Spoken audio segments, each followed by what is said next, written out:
તમિલનાડુના કુન્નુરમાં army chief general Bipin રાવતનું હેલિકોપ્ટર થયું ક્રેશ. સીડીએસ બિપિન રાવતનો પરિવાર પણ હતો સવાર. હેલિકોપ્ટરમાં 14 લોકો હતા સવાર, 13ના થયા મોત.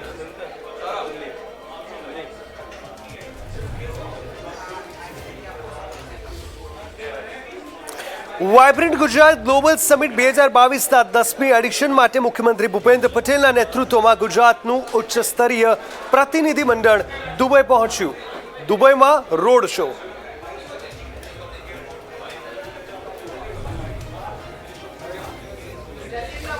રેસિડેન્ટ ડોક્ટરો બીજા દિવસે પણ હડતાલ પર. માંગણી સ્વીકારવા રાજ્ય સરકારને સાંજે 5 વાગ્યા સુધીનું આપ્યું અલ્ટિમેટમ. જો માંગ નહીં સ્વીકારાય તો ઇમરજન્સી સેવાઓ થશે બંધ.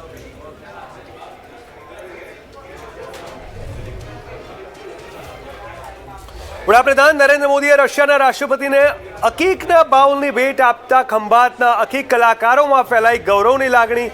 ખંભાતમાં અકીક ઔદ્યોગિક વસાહત ઊભી કરવા માંગણી.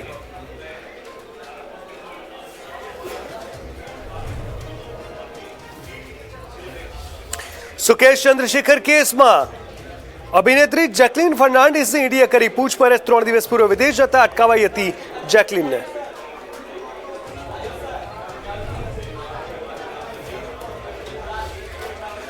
આખરે કેટરીના કૈફ અને વિક્કી કૌશલના લગ્ન. સવાઈ માધોપુરમાં સઘન સુરક્ષા વ્યવસ્થા અને ગણતરીના સ્ટાર્સની હાજરીમાં યોજાયા લગ્ન.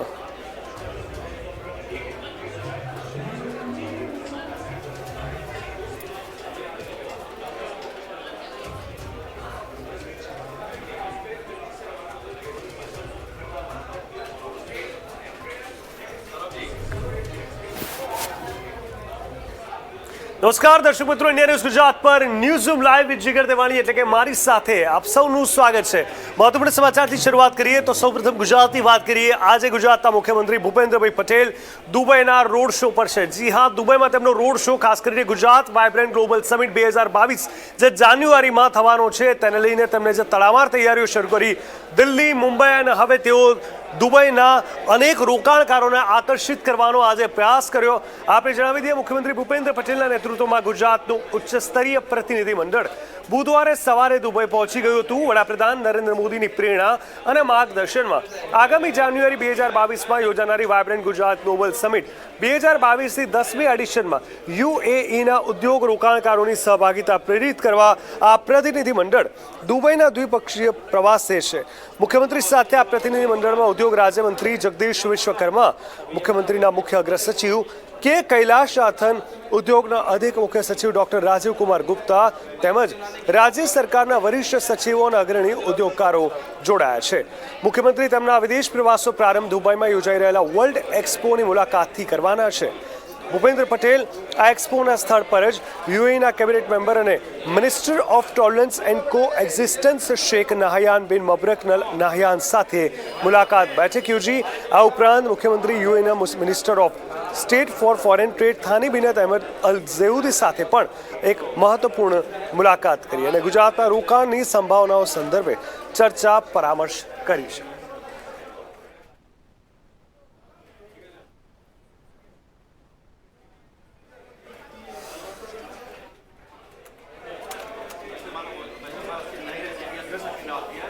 સુરતમાં સતત બીજે દિવસે રેસિડેન્સ ડોક્ટરો હડતાલ પર ઉતર્યા છે અને તેમની જે કોઈ પણ પડતર માંગણી છે તેને લઈને તેમણે વિરોધ યથાવત રાખ્યો છે અને સતત તેમની માંગણી પૂર્ણ થાય તેના માટે સરકાર સામે અવાજ ઉઠાવી રહ્યા છે.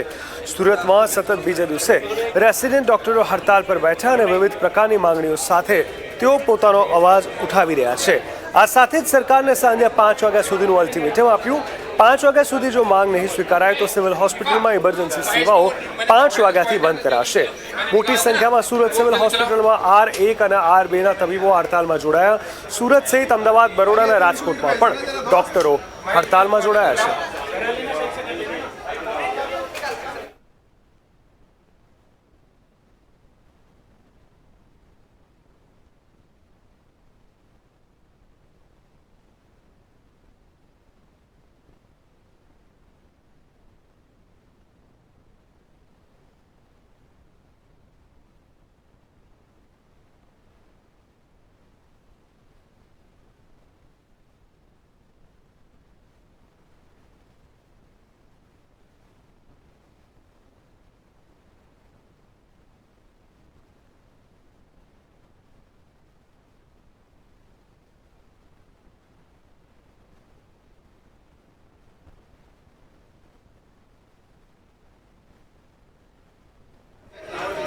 તો આજે હેલિકોપ્ટર ક્રેશની ઘટના એક મોટા દુઃખદ સમાચાર લઈને આવી। આખરે બિપિન રાવતે અલવિદા કહી દીધું અને આ ઘટનામાં તેમનું મોત થયોની સ્પષ્ટ પુષ્ટિ થઈ છે। જનરલ બિપિન રાવત હવે નથી રહ્યા આપણી વચ્ચે। એક દુર્ઘટના ઘટી આજે વાયુસેનાના CDS રાવતની મોતની પુષ્ટિ થઈ છે। આપણે જણાવી દઈએ કે બિપિન રાવત જેમની પત્ની પણ તેમની સાથે હતી તેમનું પણ મોત થયું હોવાની સમાચાર આવી છે। દુઃખદ સમાચાર અહીંયા આપણે જોઈ શકીએ છીએ। આપણા ટીવી સ્ક્રીન ઉપર આપ જોઈ શકો છો। આ દુઃખદ સમાચારની વાત કરીએ તો બિપિન રાવત અને તેમના પત્ની મધુલિકા રાવતનું નિધન થયું। હવે જનરલ બિપિન રાવત આપણી વચ્ચે નથી રહ્યા। આ દુઃખદ સમાચારે દેશને ક્યાંક અંદરથી તોડી દીધો અને કહી શકાય કે સમગ્ર દેશમાં એક દુઃખનું વાતાવરણ જોવા મળી રહ્યું છે। આજે બપોરથી જ કહી શકાય કે આ મુદ્દો એક ચર્ચાનો વિષય બની ગયો હતો, કારણ કે જે ઘટના ઘટી તેને લોકોને વિચારતા કરી નાખ્યા અને ધીરે ધીરે મોતનો આંકડો દિવસે જેમ જેમ સમય વધતો ગયો તેમ તેમ આ આંકડો પણ વધતો ગયો। છેલ્લા સમાચાર હતા કે 14માંથી 13 લોકોએ પોતાનો જીવ ગુમાવ્યો। 16 માર્ચ 1958થી 8 ડિસેમ્બર 2021 સુધીની તેમની આ જીવનની સફર હવે પૂર્ણ વિરામ તરફ ધકેલાઈ ગઈ। આપણે જણાવી દઈએ કે આ અત્યંત દુઃખદ એક ઘટના જે સામે આવી છે, જેમાં જનરલ બિપિન રાવતે પોતાનો જીવ ગુમાવ્યો છે। આપણે જણાવી દઈએ કે વાયુસેનાએ CDS બિપિન રાવતના મૃત્યુની પુષ્ટિ કરી છે।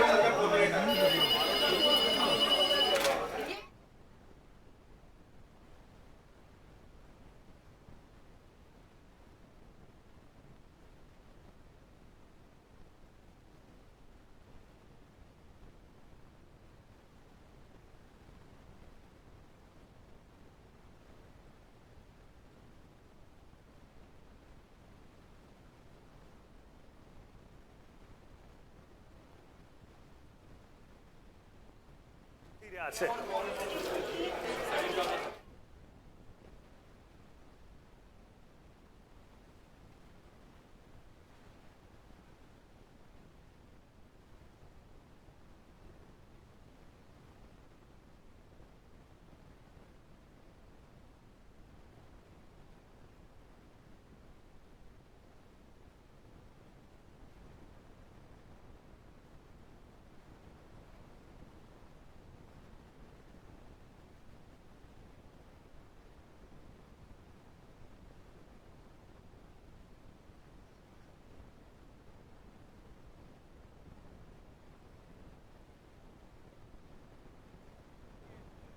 જે ક્યાંક ને ક્યાંક ડર હતો તે પ્રકારની આ ઘટના ઘટી। સરકારે જો કે તપાસના આદેશ આપ્યા છે।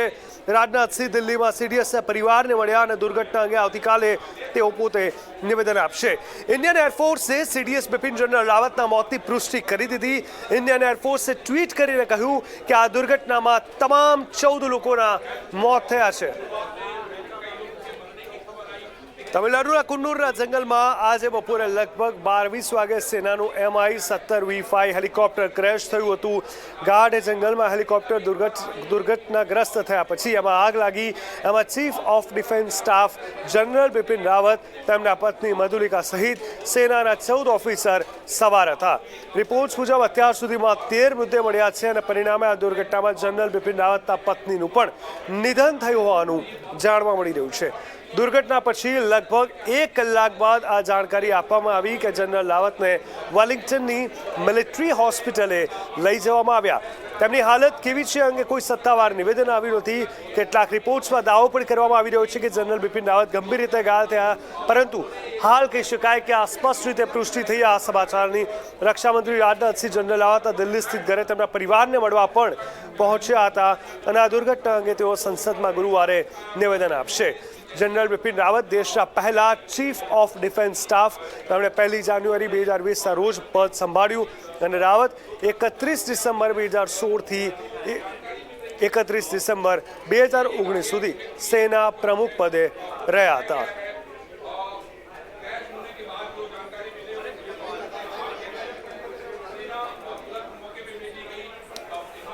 તો આ અમારા સહયોગી અભિજીત રાવલ અમારી સાથે જોડાઈ ચૂક્યા છે। અભિજીતભાઈ, કહી શકાય કે આજે ઘટના બપોરે ઘટી અને તેમાં 14 લોકો જેમાં સવાર હતા અને એમાંથી 13 લોકોના મોતની પુષ્ટિ થઈને હાલ જે સમાચાર પ્રાપ્ત થઈ રહ્યા છે, બિપિન રાવત તથા તેમના પત્નીના નિધનની વાત સામે આવી રહી છે, શું કહેશો આ દુઃખદ ઘટનાને લઈને? શું સત્તાવાર નિવેદનો આવી રહ્યા છે? શું ત્યાંથી માહિતી પ્રાપ્ત થઈ રહી છે?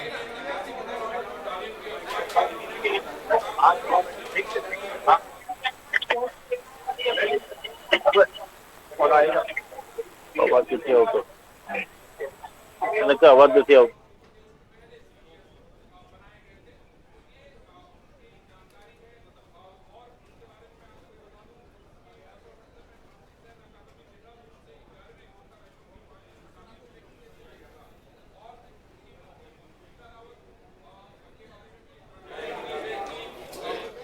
તો સહયોગી અભિજીતભાઈ અમારી સાથે જોડાઈ ચૂક્યા છે. અભિજીતભાઈ, જે આ ઘટના ઘટી આજે સવારે બપોરે હેલિકોપ્ટર ક્રેશની ઘટનામાં લગભગ કહી શકાય કે 14માંથી 13 લોકોના મોતની પુષ્ટિ થઈ હતી અને હવે બિપિન રાવત તથા તેમના પત્નીનું નિધન થયું હોવાની પર સ્પષ્ટ માહિતી પ્રાપ્ત થઈ રહી છે. શું સત્તાવાર કોઈ નિવેદન આવ્યું છે? આ માહિતી ક્યાંથી આવી છે અને બીજા શું ખાસ સમાચાર છે? શું કહેવું છે તમામ સેનાના અધિકારી અને સરકાર તરફથી શું નિવેદન આવી રહ્યા છે? બિલકુલ જીગર જણાવી દઉં તો જે રીતે બપોરે 12:20 MI-17V5 નામનું હેલિકોપ્ટર ક્રેશ થયું હતું ને તેમાં 14 લોકો સવાર હતા ને એમાં દેશના પ્રથમ CDS જનરલ બિપિન રાવત પણ હતા અને તેમના પત્ની પણ હતા. અને આ હેલિકોપ્ટર ક્રેશ થયા પછી બિપિન રાવતને ગંભીર હાલતમાં હોસ્પિટલમાં દાખલ કરવામાં આવ્યા હતા. બાકીના લોકોની ડેડ બોડી ત્યાં આગળ જે જગ્યાએ ઘટના બની હતી, જે જગ્યાએ કુન્નૂરના જંગલોમાં ક્રેશ થયું હતું, ત્યાં આગળથી ડેડ બોડી મળી હતી. પરંતુ જનરલ બિપિન રાવતને ઘાયલ હાલતમાં હોસ્પિટલમાં દાખલ કરવામાં હતા. ત્યાં આગળ તેમને સાંજે હમણાં થોડા સમય પહેલા જ તેમનું મોત નીપજ્યું છે અને તે અંગેની સત્તાવાર પુષ્ટિ ઇન્ડિયન એરફોર્સે ટ્વીટ દ્વારા આપી છે અને રાજનાથસિંહે પણ, સંરક્ષણ મંત્રીએ પણ પોતાના ટ્વીટ દ્વારા જાણકારી આપી છે.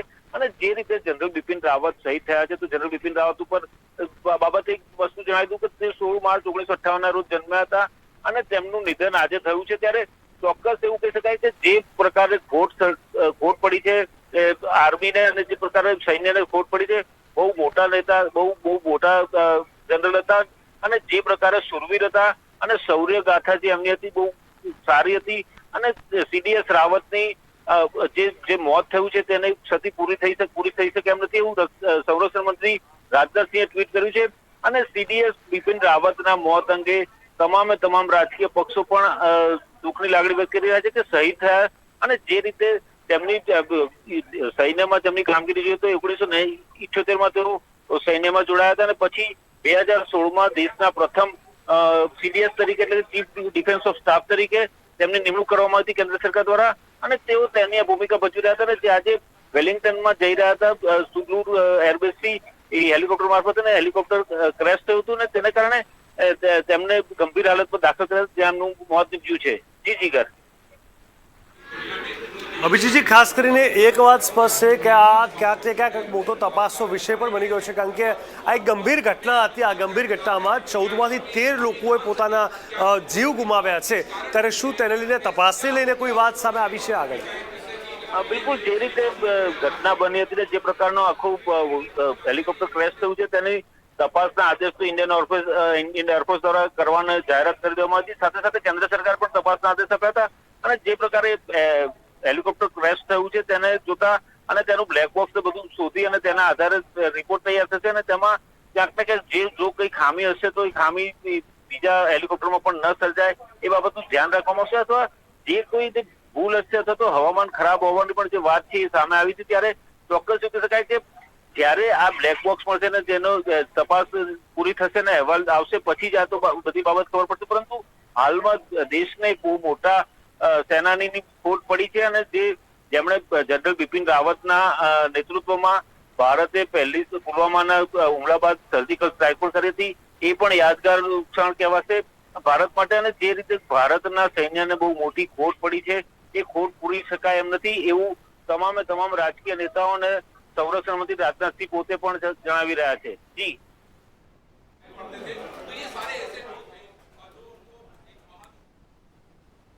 ઘટના ઘટી હતી. હવે એક વાત તો સ્પષ્ટ છે કે હવે જ્યારે તેમના મોતની પુષ્ટિ થઈ છે, કોણે શ્રદ્ધાંજલિ પાઠવી, કોણ ત્યાં આગળ આવી રહ્યું છે? સાંભળવા મળ્યું છે કે ઘણા બધા લોકો તેમના ઘરની પણ વિઝિટ કરી રહ્યા છે. શું તમને પરિવારને આ માહિતી પ્રાપ્ત થઈ ગઈ છે? શું તેમના પરિવાર સાથે કોઈ મુલાકાત કરી વગેરે? જ્યારે હેલિકોપ્ટર ક્રેશ થયું હતું ત્યારબાદ વડાપ્રધાન નરેન્દ્ર મોદી સાથે સંરક્ષણ મંત્રી અને ઉચ્ચ સ્તરીય બેઠક યોજાઈ હતી, ઇમરજન્સી બેઠક મળી હતી અને ત્યારબાદ રાજનાથસિંહ સીડીએસ જનરલ બિપિન રાવતના ઘરે ગયા હતા અને ત્યાં જઈને ત્યાં નિવાસસ્થાને ગયા હતા અને ત્યાંથી પછી જે કઈ નિવેદન કરવાના હતા સંરક્ષણ મંત્રી તરીકે રાજનાથસિંહ ગુરુવારે સવારે સંસદમાં નિવેદન કરવાના હતા, પરંતુ સાંજે હમણાં થોડા સમય પહેલા જ જનરલ બિપિન રાવતના મોતની પુષ્ટિ કરવામાં આવી છે. ત્યારે ચોક્કસ એવું કહી શકાય કે જનરલ બિપિન રાવતના નિવાસસ્થાને દરેક સેનાના મોટા અધિકારીઓ, આર્મીના, એરફોર્સના અને નેવીના અધિકારીઓ પહોંચી રહ્યા છે અને સાથે સાથે જ્યારે એમની ડેડ બોડી અહીંયા દિલ્હી લાવવામાં આવશે અને એમના નિવાસ સ્થળે લાવવામાં આવશે ત્યારે ચોક્કસ એવું કહી શકાય કે વડાપ્રધાન, રાષ્ટ્રપતિ સહિત તમામ રાજકીય પક્ષના અગ્રણીઓ પણ ત્યાં જઈને તેમને શ્રદ્ધાંજલિ આપશે. કારણ કે જે રીતે બિપિન રાવતની સૈન્યની કારકિર્દી રહી છે, 42 વર્ષ સૈન્યની કારકિર્દીમાં તેમણે ઘણા બધા એવા પરાક્રમી કામો કર્યા છે અને જે પ્રકારે મેં અગાઉ પણ કહ્યું કે જે પુલવામાનો એટેક થયો ને પછી ત્યારે તેમના નેતૃત્વમાં સર્જિકલ સ્ટ્રાઇક કરવામાં આવી હતી અને સફળ રહી હતી, ત્યારે ચોક્કસ એવું કહી શકાય કે આટલા મોટા સેનાની અને આટલા મોટા જાબાઝ જે જનરલ છે એમની ખોટ ભારતીય સેનાને ચોક્કસ પૂરાશે નહીં અને ક્યારેક આવા કોઈ મજબૂત સેનાની પણ મળી શકે એમ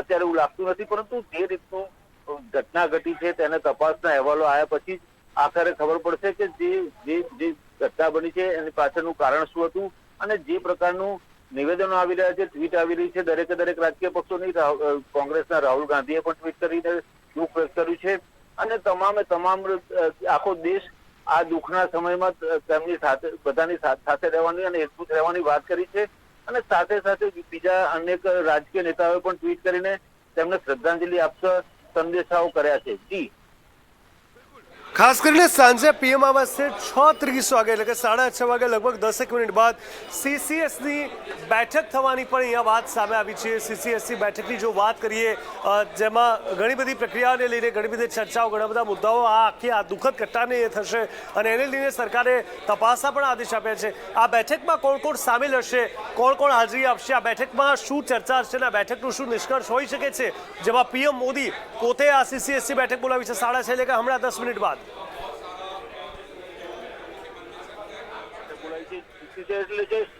કેબિનેટ કમિટી ઓન સિક્યુરિટી તો જે પ્રકારે હેલિકોપ્ટર ક્રેશ થયું છે તેના અંગે ચર્ચા થશે, તેને અહેવાલ બાબતે ચર્ચા થશે અને જે કોઈ ઇન્કવાયરી જે કમિશન જે નિમવામાં આવ્યું છે તેના રિપોર્ટ ક્યાં સુધીમાં આવશે ને એની બધી ચર્ચા થશે અને આ બેઠકમાં વડાપ્રધાન નરેન્દ્ર મોદી ઉપરાંત કેન્દ્રીય ગૃહમંત્રી અમિત શાહ, સંરક્ષણ મંત્રી રાજનાથસિંહ સહિત વરિષ્ઠ મંત્રીઓ અને સૈન્યના કેટલાક ઉચ્ચ અધિકારીઓ પણ ઉપસ્થિત રહેવાના છે. આ બેઠકમાં જે કઈ વસ્તુ આવશે, જેમાં જે આવશે બેઠક પૂર્ણ થયા બાદ જે સ્ટેટમેન્ટ આવશે એના આધારે બધું જાણકારી મળી શકશે. પરંતુ હાલ પૂરતું એવું લાગી રહ્યું છે કે જે MI-17 V5 નામનું હેલિકોપ્ટર ક્રેશ થયું અને જે એ દુઃખદ બાબત છે અને 1 મહિનાની અંદર બીજું હેલિકોપ્ટર MI-17 V5 છે એ બીજી વખત બીજું ક્રેશ થયું છે. કારણ કે 1 મહિનાની અંદર પહેલા પણ અરુણાચલ પ્રદેશમાં MI-17 V5 ક્રેશ થયું હતું ને તેમાં સવાર 12 સૈન્યના જે અધિકારીઓ જવાનો હતા તેમના મોત નીપજ્યા હતા. ત્યારે આજે પણ જે ઘટના ઘટી છે તેમાં જેટલા સવાર હતા એ તમામના મોત નીપજ્યા છે. ત્યારે એ દુઃખદ બાબત છે અને એ બાબતે તપાસ કરી અને અહેવાલના આધારે આગળ કેવી પ્રકારની કાર્યવાહી કરવી અને MI-17 V5માં જો કોઈ ક્ષતિ હોય તો એ કેવી રીતે સુધારવી એના માટેનું પણ પ્લાનિંગ થાય એવી શક્યતાઓ દેખાઈ રહી છે. જી જીગર. જે પ્રકારે રિટાયર્ડ લેફ્ટનન્ટ જનરલ HS પનાગે જનરલ બિપિન રાવતના મોતની પુષ્ટિ કરી છે, તેમને ટ્વીટ કર્યું છે, શું તેમના કોઈ નિવેદનો સામે આવ્યા છે અથવા તેમની જોડે વાતચીત કોઈ શક્ય બની છે? કારણ કે આખી આ ઘટનામાં કહી શકાય કે તમામ મોટા નેતાઓથી લઈને સેનાના તમામ મોટા અધિકારીઓ સતત વોચ રાખી રહ્યા હતા અને એક જ કોશિશ હતી કે જેટલા પણ ઘાયલ છે તેમને બચાવવાની કોશિશ કરવામાં આવે. પરંતુ જે દુઃખદ ઘટનામાં 14 થી 13 લોકોના મોત થયા અને બિપિન રાવત અને તેમના પત્ની પણ આખિરકાર નિધન પામ્યા છે. ત્યારે શું ઓફિશિયલ લેવલે તેમની જોડે કોઈ વાતચીત થઈ શકી છે? ચોક્કસ જે રીતે ઘટના બની હતી ને જે પ્રકારે જનરલ બિપિન રાવત ઘાયલ થયા હતા અને ગંભીર હાલતમાં તેમને હોસ્પિટલાઇઝ કરવામાં આવ્યા, ત્યાં સઘન સારવાર ચાલી હતી, પરંતુ તેમણે બોડી સાંજે 6:15 ની આસપાસ અંતિમ શ્વાસ લીધા છે અને આ દુનિયાને અને દેશને અલવિદા કરી દીધી છે.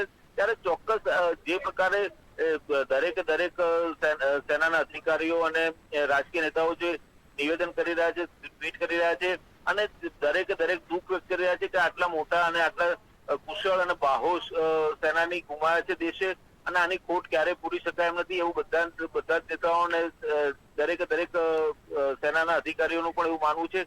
પરંતુ જે રીતના નિવેદનો આવી રહ્યા છે ત્યારે ચોક્કસ દેશને માટે બહુ મોટી ઘટના કહેવાય. દેશમાં આ ઘટના મોટી કહેવાય, કારણ કે પહેલા સીડીએસ હતા દેશના અને જે રીતે એમની નિમણૂક 2019માં કરવામાં આવી હતી રિટાયરમેન્ટ પછી, ત્યારે ચોક્કસ એવું કહી શકાય કે તેમના નેતૃત્વમાં ભારતીય સેનાની ત્રણ પાંખો સારું એવી કામગીરી કરી રહી હતી અને જે પ્રકારનું કામગીરી કરવાની હતી જમ્મુ કાશ્મીરને 370 હટાવ્યા પછી હોય કે ચીનની જે વિવાદાસ્પદ બોર્ડર છે ત્યાંનું હોય, ત્યાં આગળ જે પ્રકારે સ્ટ્રેટેજિકલી જે કામ કરવાનું હોય ભારતીય સેનાએ, એ તમામમાં તેમની જે નીતિ હતી એ નીતિના આધારે ભારતીય સેના અને ત્રણ પાંખો કામ કરતી હતી અને એના આધારે ઘણા બધા સફળતા પણ ભારતીય સેનાને મળી છે. ત્યારે ચોક્કસ આ એક મોટી ઘટના છે અને દુઃખદ ઘટના છે અને ભારતે આટલા મોટા બાહોશ સેનાનીને ગુમાવ્યા એ એનાથી દુઃખદ વસ્તુ કશું હોઈ શકે નહીં. જી જીગર, કયા નેતાઓનું ટ્વીટ આવ્યું છે અને કયા નેતાઓએ દુઃખ વ્યક્ત કર્યું છે, શ્રદ્ધાંજલિ પાઠવી છે અને ચોક્કસથી, કારણ કે આ એક એવી ઘટના કે જેમાં સ્પષ્ટ રીતે આપણે જોઈ શકીએ છીએ કે દેશભરમાં એક લાગણી તેમના સાથે જોડાયેલી હતી. સ્વાભાવિક છે, તેમનું જે પદ હતું, તેમનું જે કામકાજ રહ્યું છે, તેમનો જે ઇતિહાસ રહ્યો છે અને તેમનું જે કન્ટ્રીબ્યુશન રહ્યું છે તેના આધાર પર તેમનું માન સન્માન હોવું તે અલગ વાત છે. પરંતુ આજની આ ઘટના દેશને દહેલાવી નાખ્યું છે. આજની એક એવી ઘટના કે જેમાં સતત લોકો આજે બપોરથી પ્રાર્થના કરી રહ્યા હતા, ભગવાનને નમ્ર વિનંતી કરી રહ્યા હતા કે હે ઈશ્વર, આ તમામ લોકોને બચાવી લો. પરંતુ આજો આ કાળમુખી દિવસ જેમાં 14માંથી 13 લોકોએ જીવ ગુમાવ્યો, જેમાં બિપિન રાવત પણ ન બચી શક્યા, અધૂરામાં પૂરું તેમના પત્નીએ પણ જીવ ગુમાવ્યો છે, ત્યારે દેશભરમાં શોકનું વાતાવરણ જોવા મળ્યું છે. ખાસ મારે તમારી પાસેથી એ જાણવું છે કે ગુજરાતભરના તમામ લોકો, સામાન્ય માણસથી લઈને તમામ એ લોકો જે કોઈક ને કોઈક રીતે સેના સાથે સંકળાયેલા છે, શું પ્રતિક્રિયાઓ આવી રહી છે, શું લાગણી તેઓ વ્યક્ત કરી રહ્યા છે, શું કહેવું છે તમામ લોકો? જીગર, મેં જણાવ્યું એમ રાજનાથજી સંરક્ષણ મંત્રીએ પણ ટ્વીટ કર્યું છે અને તેમણે દુઃખની ઘડી છે અને દુઃખમાં આ દુઃખદ ઘટના બની છે અને તેમણે આ વાતની જનરલ બિપિન રાવતના મોતની પુષ્ટિ કરી છે અને તેમણે શ્રદ્ધાંજલિ વ્યક્ત કરી છે. સાથે સાથે કેન્દ્રીય ગૃહમંત્રી અમિત શાહની પણ ટ્વીટ આવી છે અને તેમાં તેમણે આ દેશને આ જે મોટી ખોટ પડી છે તે પુરાવી નથી અને શ્રદ્ધાંજલિ અર્પી છે. સાથે જેપી નડ્ડા, ભાજપના રાષ્ટ્રીય અધ્યક્ષે પણ સીડીએસ રાવતની જે સમયની મૃત્યુ છે તેના અંગે દુઃખ વ્યક્ત કર્યું છે અને દેશને મોટું નુકસાન થયું છે એવું જણાવ્યું છે. સાથે રાહુલ ગાંધી, કોંગ્રેસના વરિષ્ઠ નેતા અને ભૂતપૂર્વ અધ્યક્ષ જે છે તેમણે પણ ટ્વીટ કર્યું છે અને તેમણે આ બાબતે દુઃખ વ્યક્ત કરી અને કહ્યું છે કે જે ઘટના બની ઘણી દુઃખદ હતી અને જે હેલિકોપ્ટર ક્રેશ દુઃખદ ઘટના હતી ને એમાં સીડીએસ જનરલ બિપિન રાવતનું અવસાન થવું એ સૌથી મોટી ગંભીર નુકસાન છે દેશ માટે. અને આવા સમયમાં આખો દેશ અને તમામ રાજકીય પક્ષો એકજૂથ થઈને આવા સમયે એક સાથે રહીને તેમને શ્રદ્ધાંજલિ આપે એનાથી વિશેષ કોઈ વસ્તુ નથી એવું એમણે જણાવ્યું છે. જી જીગર, બિલકુલ, તો ચોક્કસથી કહી શકાય કે અમારી સાથે જોવા માટે ધન્યવાદ અભિજીતજી. આજની આ ઘટનાએ તમામ લોકોના દિલ દહેલાવી નાખ્યા છે. તમામ લોકોને કહી શકાય કે એક મોટા શોકમાં, મોટા દુઃખમાં નાખી દીધા છે, કારણ કે જેની સતત પ્રાર્થના થઈ રહી હતી, જેમને બચાવવા માટેની સતત કોશિશ થઈ રહી હતી, જે લોકો સતત એક જ પ્રયાસ કરી રહ્યા હતા કે કોઈ પણ રીતે આ તમામ લોકોને બચાવી લેવામાં આવે, પરંતુ જે રીતે આ દુર્ઘટના ઘટી એ દુર્ઘટનાએ આખિરકાર બિપિન રાવત અને સાથે સાથે તેમના પત્નીનો જીવ લઈ લીધો, તેમનું નિધન થયું છે અને લોકો મોટા શોકમાં ગરકાવ થઈ રહ્યા છે. તમામ મોટા નેતાઓ શ્રદ્ધાંજલિ પાઠવી રહ્યા છે અને તમામ લોકોની પ્રતિક્રિયાઓ પણ સામે આવી રહી છે. સાથે સાથે ટ્વિટર પર ટ્વીટ કરી લોકો આ જાણકારી આપી રહ્યા છે અને સાથે સાથે કહી શકાય કે આ આખી ઘટનાને લઈને લોકોમાં કહી શકાય કે એક દુઃખનું વાતાવરણ જોવા મળ્યું છે. ભારતભરમાંથી તેમને શ્રદ્ધાંજલિ પાઠવવામાં આવી છે. ભારતભરના તમામ લોકો દુઃખ વ્યક્ત કરી રહ્યા છે. સ્વાભાવિક રીતે કે દેશના તમામ લોકો જેને દેશની સુરક્ષા માટે, જેને દેશની રક્ષા માટે પોતાનું એક જીવન હંમેશા ન્યોછાવર કરી દીધું હોય, જેમનો કાર્યકાળ જ દેશના નામે રહ્યો હોય અને માતૃભૂમિની રક્ષા માટે જેમ હંમેશા આગળ રહ્યા હોય, એવા તમામ લોકો માટે દેશને એક અલગ જ સન્માન છે, હતું અને રહેશે. સાથે સાથે 14માંથી 13 વ્યક્તિઓ હાલ તો પોતાનો જીવ ગુમાવ્યો છે. માત્ર એટલું જ નહીં, આપણે એ પણ બતાવી દઈએ બિપિન રાવત અને તેમના પત્નીનું આ નિધન કહી શકાય કે પરિવાર માટે મોટા શોકનું કારણ બન્યું છે.